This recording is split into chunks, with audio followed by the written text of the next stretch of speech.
Welcome to the America's 360 podcast. Get the inside scoop and the outside perspective on the latest developments from Canada, Latin America, and everywhere in between.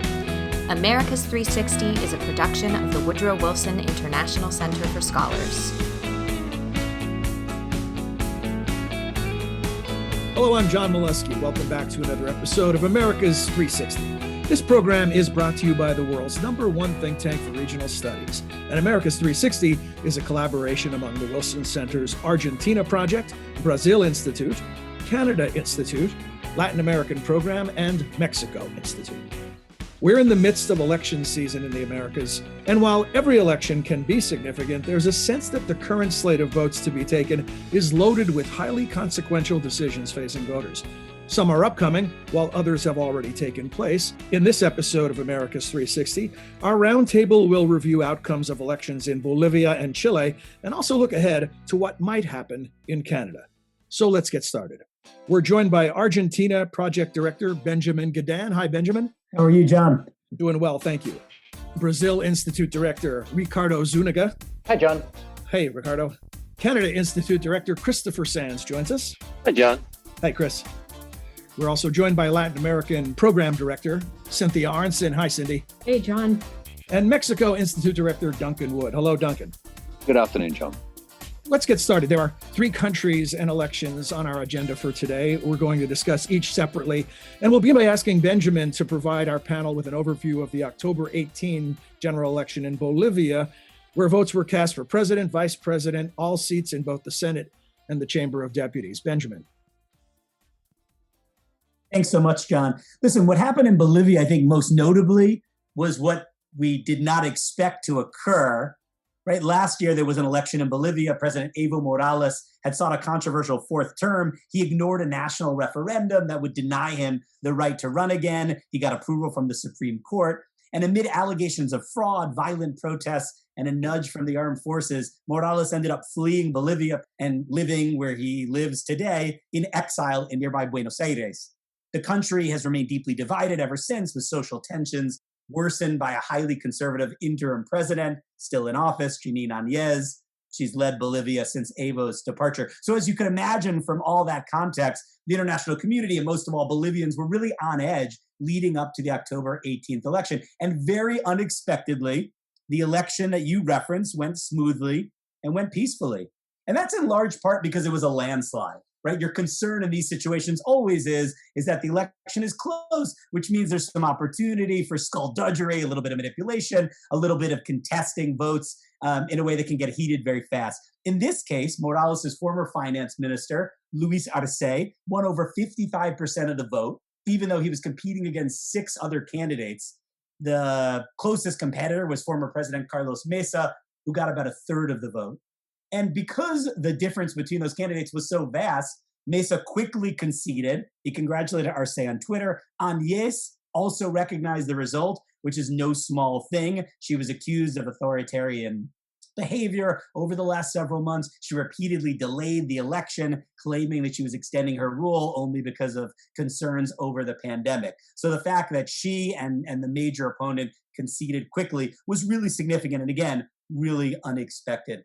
Also, Evo Morales' political movement, which he created, the MAS, the Movement Towards Socialism, won majorities in both houses of Congress. It apparently fell short of the 2/3 majority that it would need for any further constitutional reform. The election, though, again, it had enormous participation, almost 90%, despite the ravages of the COVID-19 pandemic in Bolivia. Outside observers, including from the Organization of American States, which had declared the previous election fraudulent, this time said it was free and fair and without any major problems. So what does it all mean, John? Well, fans of Evo Morales say that his removal constituted a coup. He should have been allowed to run. And in fact, they say he did win the election. And that this vote was sort of a do-over. And even though he wasn't a candidate, this was a comeuppance to them for Bolivian conservatives. It was a validation, they say, of Morales' legacy, and it was a repudiation of the arch-conservative interim administration, which is accused of human rights abuses and of moving very quickly to turn the country in a conservative direction, even though the interim president was not elected. And indeed, look, I think the vote overwhelmingly for the MAS party is a sign that people really do appreciate Evo Morales' legacy in its broad outlines. It was a period where Bolivia's majority indigenous community was finally incorporated into the political system and given the government resources and attention that it rightly deserved.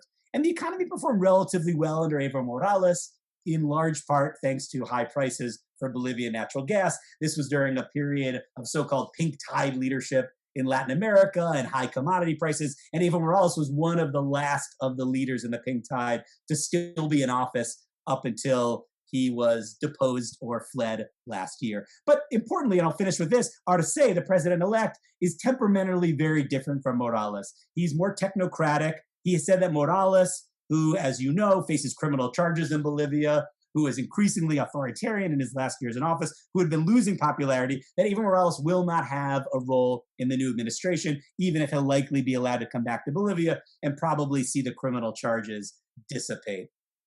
And that different approach, less ideological, would be helpful for the United States relationship to Bolivia. That relationship was essentially non-existent for almost a decade.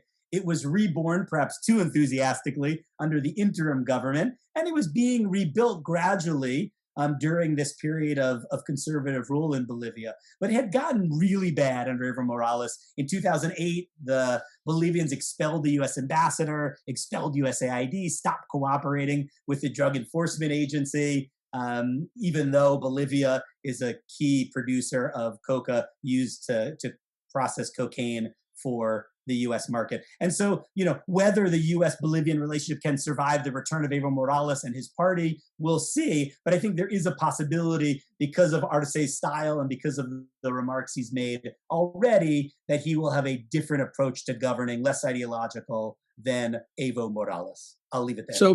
Thank you, Benjamin. Terrific. So big sigh of relief. What could have been a crisis ends up being a normal election. But what do we know about why it turned out that way? When you look at the polling numbers a couple of weeks out, Arce sitting at about 35, 36%, it ends up with 55%. Was that flaws in the polling or a surge at the end? What happened? Always hard to say. Polling is just a snapshot, even when the most successful methods are followed. I think there's not a great amount of confidence in some of the Bolivian pollsters, although there had been broad agreement amongst the various pollsters over time. So it seemed like they were predicting a close election and we might see one. I think probably the answer is just that the distaste for the interim government was vast. And I think that could have been guessed. She herself had presented herself as a candidate for a while during the campaign and then finally dropped out because it was clear she wouldn't win. But the opposition never really coalesced. They had lots of candidates. They thought they could squeak into a second round, and then they have an opportunity to coalesce around one candidate. Bolivia, like Argentina and other countries in Latin America, have a two-round system so that whoever wins has a majority of the electorate behind them. But it turned out that wasn't necessary, and I think for Bolivia, that's a good thing. Turnout that high can also be a factor in changing those projections. So let's get some thoughts from your fellow panelists. Anyone want to talk about the Bolivia election before we move to our next segment? And I'll jump in. I think one of the key features was the division within the opposition, as Benjamin was saying. It wasn't just Carlos Mesa, it was also someone further to the right, Camacho, dividing the opposition vote. So the idea that, you could go with a unified opposition against the candidate of the former leading party, I think was a disadvantage. But the other part of this huge sigh of relief is that a lot of people had been predicting a great deal of electoral violence if the results were contested in some way, or there were suspicions that the vote count was not being carried out appropriately.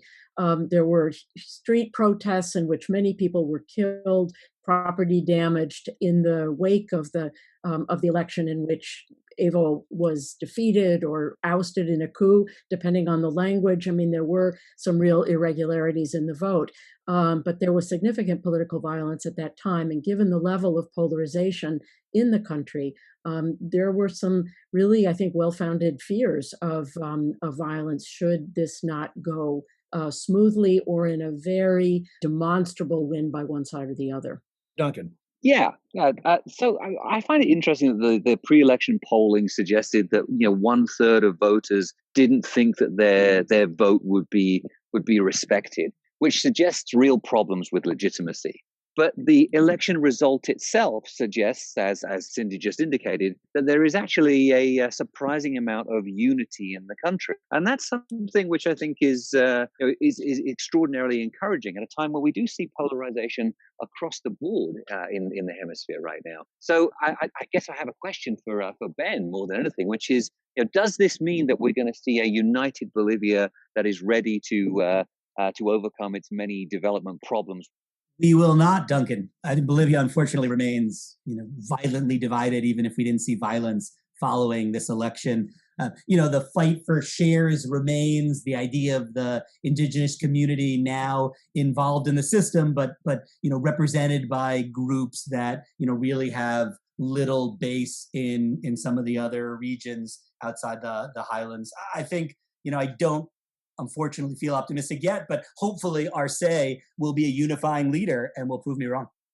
Anyone else with a quick thought on Bolivia before we move on? One of the key features, I think, that allowed Arce to triumph was that he backed away from Evo. He really separated himself and distinguished himself, much in the way that we've now, or that subsequently we saw the current president of Ecuador, back away. The former president, and I think that was something that gave confidence to people. And it's not clear what's going to happen, what influence Evo Morales will try to exercise, how much of a problem that's going to be for the new government.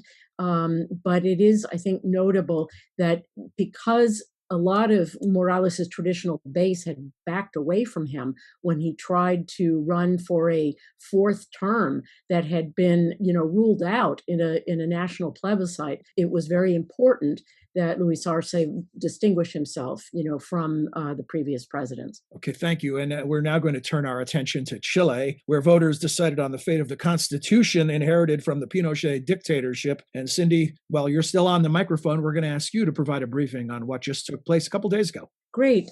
John, thanks. There was a plebiscite on October 25th in Chile on the writing of a new constitution. And there were essentially two questions on the ballot. Do you or do you not want a new constitution in Chile? And then second, who should be responsible for drafting it? And the two options were an entirely new elected body, or the second option, which was a combination of elected representatives in the Congress, as well as people who would be newly elected for this constituent assembly. And the results on both of these questions were just overwhelming. On the first question, 78.3% of the population was in favor of a new constitution, 21.7% against. And then in terms of, the mechanism for drafting the new constitution, 79% were in favor of an entirely new constituent assembly and only 21% in favor of a mixed body. So there were really overwhelming vote margins in the October 25th vote. And it's also, I think, notable that close to 51% of eligible voters in Chile participated even during the COVID pandemic. And this is slightly more than the number that participated in Chile's last presidential election in 2017, even in the face of COVID. I think it's important to kind of disaggregate the vote a little bit. In the metropolitan area of Santiago, it was really striking to see the overwhelming no vote or the reject vote in the wealthier neighborhoods of town, places such as Vitacura, Las Condes, Lo Barnechea, where the disapproval margins were in 67%, 61.6%, and there was much higher turnout in these neighborhoods than the national average, as there was in poor neighborhoods. So you get a sense of the passionate convictions on both sides. Now, what's really at stake in this? I think fundamentally it's Chile's political and economic model, and to a much lesser extent, its institutional design. I don't think anyone's going to do away with the legislature or the formation of the courts. But it's important, as you noted in your introduction, that Chile's previous, or the constitution that's in place now, was drafted in 1980, drafted and approved during the military dictatorship, at a time when political parties were banned, when there were ferocious violations of human rights, disappearances, torture, political prisoners. And the Constitution has been reformed a number of times. It's not the same document, but there are key features that have remained and that people feel very frustrated with.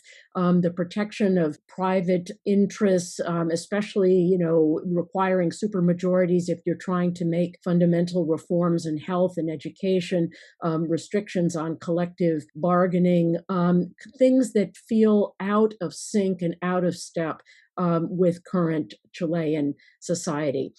It's also important to point out where this vote, where the plebiscite came from. And it grew directly out of these massive protests that Chile saw starting a year ago in October of 2019. The trigger, of course, was a very small increase in the fares in the subway system, but of course it exploded into this demand for greater equality, for higher pensions, less student debt, less household debt, gender parity, this whole collection of social demands that had Chileans taking to the streets peacefully for the most part, but some with great violence and looting, but for the most part peaceful. The largest demonstrations since Chile's return to democracy. So this was really, I think, an important concession and a way of trying to reform institutions in response to social pressure. So I'll wrap up with this. The next steps are that next April of 2021, there will be an election for the members of this new constituent assembly. And then the following year in 2022, the document itself will be presented to the public. And this is the same year that Chile will be holding presidential elections, gubernatorial elections, legislative elections. So it will be there will be a lot that's in flux. Finally, the principal danger that one can see is that the Constitution becomes a vehicle for the expression of all of these pent-up socioeconomic demands, but there's a sort of disconnect between the demands that are enshrined in the new Constitution and the ability of the government to actually deliver or fulfill those demands. So whereas it'll be a new document, there will be very high expectations. And depending on the recuperation of the Chilean economy and the levels of growth, there may not be such a great ability to respond to those demands. Thank you, Cindy. Terrific briefing. And a quick question before we turn to your fellow panelists. At what point in the timeline do we go from a protest over a hike in metro fares to somebody deciding this will be a catalyst for rewriting the Constitution? Whose idea was that specifically? Gosh, there were a lot of emergency meetings that took place throughout what would be our fall, the spring in Chile, in response to the protest convened by President Piñera with the major political parties and representatives of the legislature, and they came up with this idea for a plebiscite on the new constitution. The idea of having a new constitution has been out there for a long time, but it wasn't really at the center of social demands. And it became, this vehicle for responding to the protests and offering something really concrete that could be seen as changing Chilean society. Cindy, that's made a really important point at the end, which was about where will this process end in terms of the structure of a constitution. Will it be, in the case of Brazil, they essentially have one of the largest constitutions in the world, which is very detailed and down to an enormous level of detail about how expenditures are supposed to be managed and every area of society that's supposed to be protected under the Constitution. It turns out to be a straitjacket often it was a document of the time when it was developed also like Chile, at the emergence from an authoritarian state to a democratic one, where both the rules and the needs were different from the societies that exist today. And if there is flexibility built into that instrument, it'll provide one solution. If it is more of as you say, a catch-all for all of social needs, then it could end up being perhaps not more brittle and less useful over time. But to me, the biggest takeaway is that what happened in Chile, in a lot of ways, is a reflection of the same kind of rejection of the political class that exists across so much of the region. And in Chile, they found a vehicle, a way to express that and find a process for addressing those tensions. We haven't seen those solutions everywhere, but I think a lot of countries and a lot of societies are going to be watching what happens in Chile. They've got a long way to go, but it is impressive that both here and in both Chile and Bolivia, we're talking about relative successes to the expression of the popular will, which is good news. As many said, in the time of COVID, it's pretty good. It's a really interesting observation, Ricardo, that a different model to address populist sentiments versus electing a demagogic leader, which has been the formula in several other countries. In this case, you're seeing something that's much more democratic in nature. Benjamin. It is more democratic. And I think, Ricardo, I agree absolutely that this is channeling discontent into a really productive process of constitutional reform. Where I'm concerned is that, the solutions that are needed are going to require, as Cindy suggests, great national resources that simply aren't available, even in relatively prosperous Chile. I mean, when you think about the kinds of public services that people are demanding, better access to healthcare and pensions and education, it's expensive. And to fight that level of inequality, you really need really effective, well-financed conditional cash transfer programs and other means to support the most vulnerable, at the lower end of the middle class or fearful of returning to poverty and those already in poverty. And for that, I mean, again, this is going to be a really difficult moment to answer those societal demands because countries will emerge heavily in debt with large deficits and not the wherewithal to start, providing new social welfare programs. Okay, we're going to leave it there. Thanks again, Cindy. Terrific, and everyone else. So we're now going to turn our attention to Canada. We're going to move north with our next segment. We're going to look at the electoral landscape on about what might be on the horizon, not an election that just took place. And so to guide us through this discussion, we're going to turn to Christopher Sands. Chris? Hi, John. We really weren't expecting an election in Canada. The last federal election was October of 2019, and the Liberals were able to win not a majority, but a plurality. It takes 170 seats in the 338-seat House of Commons to form a majority government, because that's 169 plus one. The Liberals only won 154 seats that they now control. So they're governing from a minority position. And that means that if all the opposition vote against an important motion, the government falls and you have a snap election. What's happened just in recent weeks is that the government has been embroiled in a scandal. And some people say it's the tip of the iceberg.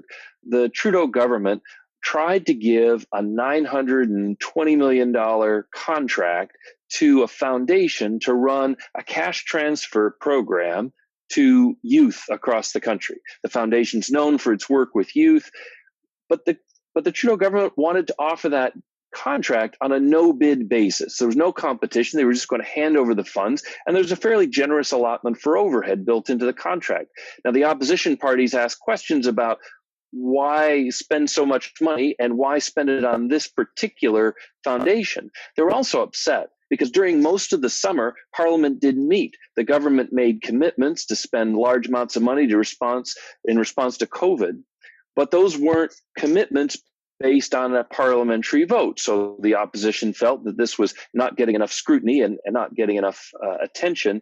When they looked under the rock, they found that actually the Trudeau family, despite their denials, had received money from the foundation in the form of speaking fees. And Justin Trudeau's mother, his brother, and his wife had all made around $427,000 in speaking fees. And a number of celebrities who'd also done events for this foundation came forward and said they did it for free. They didn't get any fees, even though they were celebrities. So this led the opposition to say, we really need to take a hard look at it. The opposition wanted to have a formal parliamentary committee, not only to look at this issue, but to look at what Trudeau and his party might have done with other cash transfer programs that hadn't been through full parliamentary scrutiny. They asked for the commission, even though there's a parliamentary ethics officer that is charged with investigating any sort of conflicts of interest and has an ongoing investigation. Last week, the Trudeau government said, go ahead, have your vote opposition to create this special committee, and we're going to vote against it. But if you defeat us, we're going straight into a snap election. And this was a game of chicken a little bit with the opposition, who they thought might not be ready with cash and candidates ready to go for a quick election. Plus, many Canadians feel, well, they only elected this government a year ago, and an election might be a big distraction to the COVID response. So in the end, that led up to the drama of Wednesday, October 21, when late in the day there was a vote. In the end, 180 members of parliament backed the government, so there was no creation of a committee. That meant 154 Liberals plus 24 members of the New Democratic Party and 3 members of the Green Party who signed up to back the government in this vote. It was a defeat for the Conservatives and the Bloc Québécois, which both wanted to bring the government down. And together, the Bloc and the Conservatives command 153 seats. So you can see it's very close. And now these small parties, namely the NDP in particular, hold the balance in Parliament and keep the government up. Now, you could say a win for Trudeau, business as usual, but having been brought to a vote and having had to rely on these extra small parties to stay in office, the prime minister is now a little wounded. And as he goes forward, he's now committed to more scrutiny of his spending programs, but he doesn't look as strong as he did just last week. Thank you, Chris. Duncan. From outside of Canada, you look in, you see a charismatic leader who's very popular around the world. And we tend to forget about the problems that Prime Minister Trudeau has at home. But I do see that his handling, or his government's handling, of the COVID crisis has been largely successful, particularly when it's placed against the experience south of the border in the United States.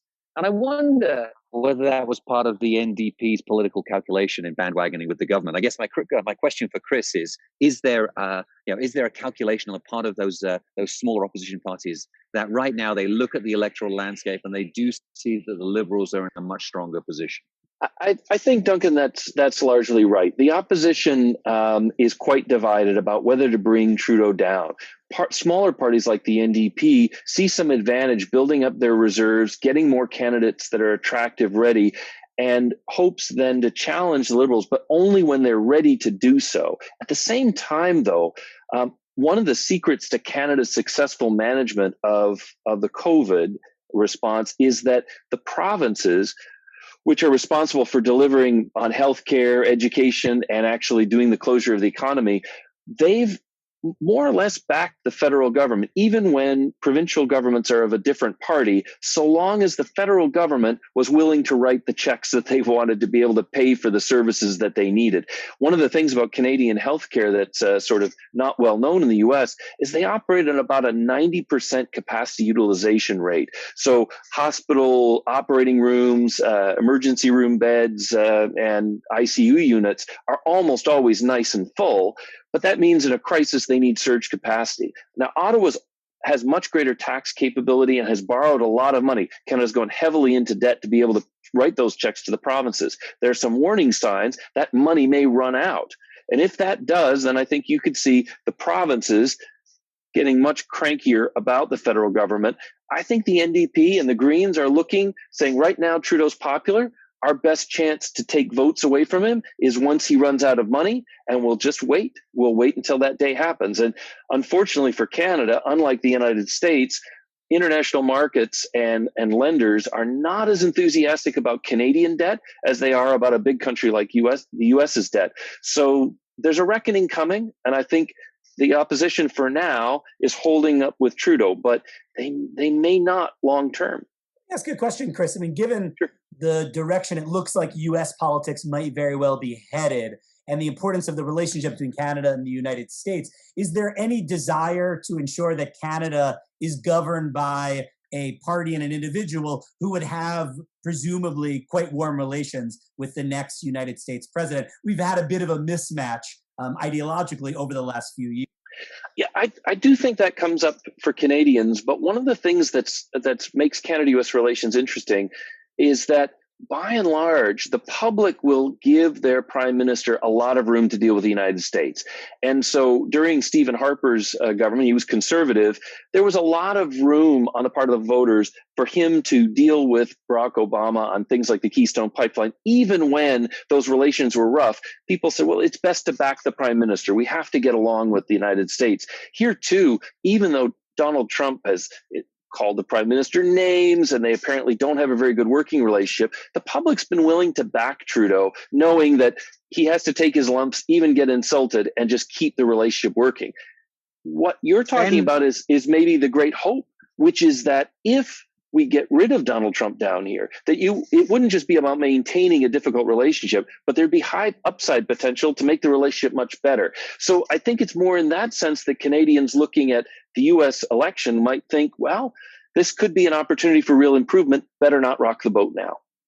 I'm always reminded of that great quote from Prime Minister Jean Chrétien, who said on one occasion that it's always good to say no to the Americans, and that Canadian prime ministers over the years have often thrived on their differences with the United States head government in general.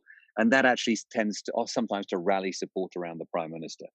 Yeah, I think Duncan's right. There is a certain value in opposing the U.S. president. Sometimes presidents that Canadians like can actually push Canadian prime ministers a bit around because you want to be nice to an incoming president. But at the end of the day, the Canadians, I think, value their independence, give their prime ministers room to deal with the United States. But right now, with so many problems, COVID, a slow economy, climate change, I think Canadians are just hoping for good news, both from the U.S. election and at this point, keeping the government going and not bringing down a snap election in Canada is probably the bet most Canadians would make. And speaking of that U.S. election, by the time we reconvene for another episode, that election will have taken place, and maybe we'll even have a result to talk about. Who knows? In the meantime, thank you for this election grab bag, and special thanks to Cindy, Benjamin, and Chris for those excellent briefings that were the basis for our discussion. We'll see you all next time. Is there a topic you'd like to cover on America's 360, or perhaps a guest you'd like to hear from? If so, please contact us via email at americas360@wilsoncenter.org. We'd love to hear from you. Until then, for all of us at the Wilson Center and Americas 360, I'm John Molesky. Thanks for joining.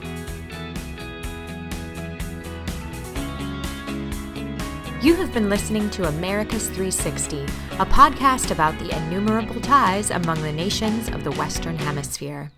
Americas 360 is produced and edited by Oscar Cruz, Angela Robertson, and Mariana Sanchez Ramirez. You can subscribe wherever you listen to your favorite podcasts. To learn more about our programs, please visit wilsoncenter.org. And please join us again next time for another episode of Americas 360.